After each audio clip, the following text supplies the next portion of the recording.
स्वागत है आप सभी को अपने चैनल मैथ कैलकुलस पॉइंट में। आज के इस वीडियो में कक्षा 10 के प्रश्नावली 3.2 के चौथे का दूसरे नंबर क्वेश्चन देखेंगे। चौथे नंबर क्वेश्चन में दिया है, निम्न रैखिक समीकरणों के युग्मों में से कौन से युग्म संगत या असंगत है। यदि संगत है तो ग्राफीय विधि से हल ज्ञात कीजिए। तो सबसे पहले रैखिक समीकरणों के युग्म संगत है या असंगत ये बताना है। यदि संगत होगा तो ग्राफीय विधि से x और y का मान निकालना है, अन्यथा नहीं। तो इसको हल करने के लिए सबसे पहले देखेंगे कि दो चर वाले रैखिक समीकरण का व्यापक रूप क्या होता है।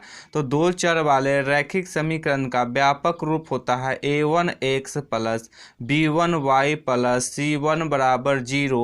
ये हो जाता है समीकरण 1। और a2x plus b2y plus c2 बराबर 0 ये हो जाता है समीकरण 2।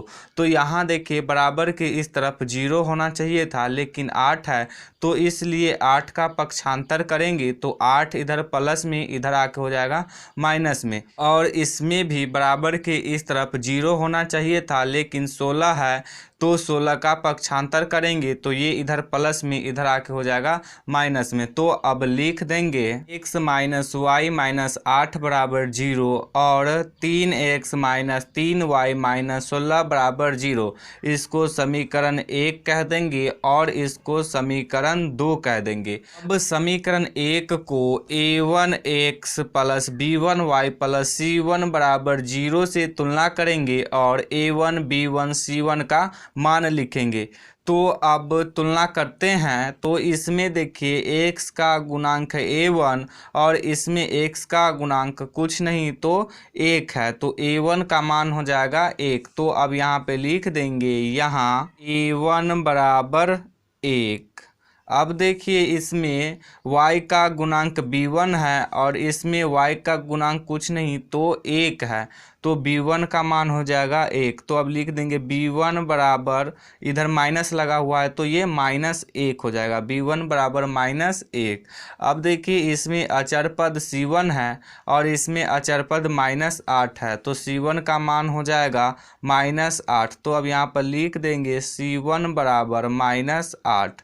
अब समीकरण 2 को a2x plus b2y plus c2 बराबर 0 से तुलना करेंगे और a2 b2 c2 का मान लिखेंगे। तो चलिए अब तुलना करते हैं। तो यहाँ देखिए x का गुणांक है a2 और इसमें x का गुणांक है 3, तो a2 का मान हो जाएगा 3। तो अब यहाँ पर लिख देंगे a2 बराबर 3।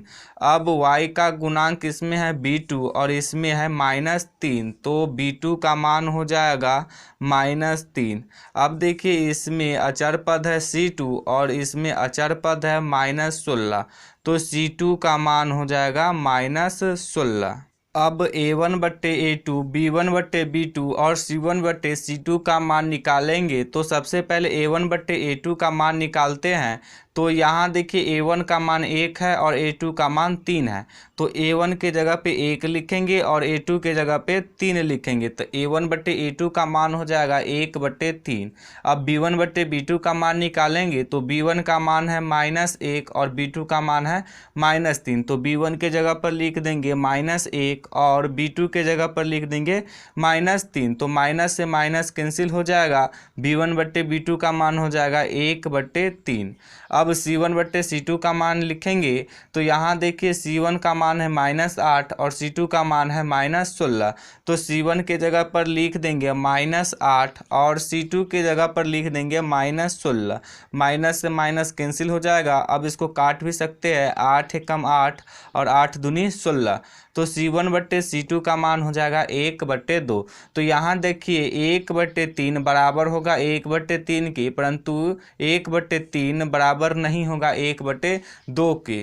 तो अब यहाँ पर लिख देंगे चूँकि 1 बट्टे 3 बराबर 1 बट्टे 3, 1 बट्टे 3 बराबर नहीं है 1 बट्टे 2 के। तो यहाँ देखिए a1 बट्टे a2 बराबर हो जाएगा b1 बट्टे b2 के, परंतु b1 बट्टे b2 बराबर नहीं होगा c1 बट्टे c2 के। तो अब यहाँ पर लिख देंगे इसीलिए A1/A2 बराबर है B1/B2 के, परंतु B1/B2 बराबर नहीं है C1/C2 के।